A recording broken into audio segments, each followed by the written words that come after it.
எல்லாரும் எப்படி இருக்கீங்க? சந்தோஷமா இருக்கீங்களா? நம்மளுடைய பிள்ளைகளுக்காக நாம ஜெபித்துக் கொண்டிருக்கிறோம். இந்த நாளை எந்த வசனத்தின் அடிப்படையில் ஜெபிக்க போறோம்னா 2 கொரிந்தியர் 10ஆம் அதிகாரம் 3வது 4வது வசனம். நாங்கள் மாம்சத்தில் நடக்கிறவர்களாய் இருந்தும் மாம்சத்தின்படி போர் செய்கிறவர்கள் அல்ல. எங்களுடைய போர் ஆயுதங்கள் மாம்சத்துக்கு ஏற்றவைகளாய் இராமல் அரண்களை நிர்மூலமாக்குகிறதற்கு தேவ பலம் உள்ளதாய் இருக்கிறது. அப்படின்னா என்ன அர்த்தம்? மாம்சத்தின்படி நம்மளுடைய சண்டை இருக்கக்கூடாது. மாம்ச சண்டை போடுற மாதிரி மனுஷங்க கிட்ட சண்டை போடுறவங்களா இல்லாதபடிக்கு அவர்களுக்குள்ள இருந்து மறைந்து செயல்படுகிற அந்த ஆவிகளை நொறுக்குகிற தேவ பலத்தை பெற்றுக்கொண்ட சததியா நம்மளுடைய பிள்ளைகள் இருக்கணும். நம்மளுடைய பிள்ளைகள் எந்த மனிதர்களிடத்திலும் போய் சண்டை போடுகிறவர்களா இல்லாதபடி அவங்க எந்த இடத்துல இருக்கணும் அந்த இடத்துல உட்கார்ந்து அந்த யார் எதிராய் செயல்படுகிறார்களோ அவர்களுடைய சரீரத்திலிருந்து செயல்படுகிற அந்த ஆவிகளை கட்டி நொறுக்குகிற அளவுக்கு பலமுள்ளவர்களாய் ஆவியிலே பலமுள்ளவர்களாய் நம்மளுடைய பிள்ளைகள் இருக்கணும். அப்படி இருக்கும்போது கர்த்தர் நம்மை கொண்டு செய்கிற காரியத்துக்கு எந்தவித தடையும் இருக்காது. நம்ம ஆவியில பலமுள்ளவர்களாய் இருந்தால்தான் இந்த உலகத்தை ஜெயிக்க முடியும்.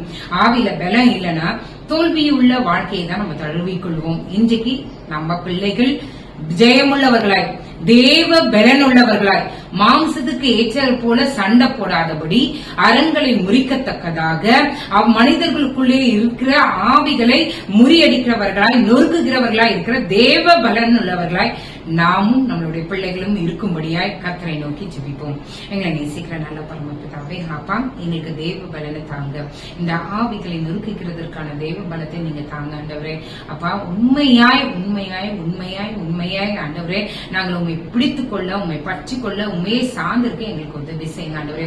மாம்சத்துக்கு ஏற்றாற் போல நாங்க சண்டை போடக்கூடாது. மாம்சமுள்ள மனிதர்களிடத்துல நாங்க சண்டை போடாதபடிக்கு அந்த மாம்சமுள்ள மனிதனுடைய இருதயத்தில் இருக்க அந்த கெட்ட ஆவிகளை ஆண்டவரே நொறுக்குகிறதற்கான தேவ பலத்தை பெற்றுக்கொண்ட ஒரு நபர்களாய் உட்கார்ந்து ஜெபித்து ஜெயம் எடுக்கிற நபர்களாய் எங்களுடைய பிள்ளைகளை நீங்க மாற்றுங்க ஆண்டவரே. எங்க பிள்ளைகளுக்கு அந்த ஒரு தேவ பலனை தாங்க ஆண்டவரே. அப்பா அவங்க ஆண்டவரே மனிதர்களோடு சண்டை போடுகிறது வீண் என்பதை அவர்களை அறிந்து கொள்ள உதவி செய்யுங்க அப்பா. நீங்க தான் எங்க பிள்ளைகளோடு இருக்கணும் ஆண்டவரே. எங்களுக்கும் இந்த ஞானத்தை கொடுத்தீங்க, அதுக்காக உமக்கு நன்றி. இந்த இரவு முழுவதும் உங்களுடைய கரம் எங்களோட இருக்கட்டும் ஆண்டவரே.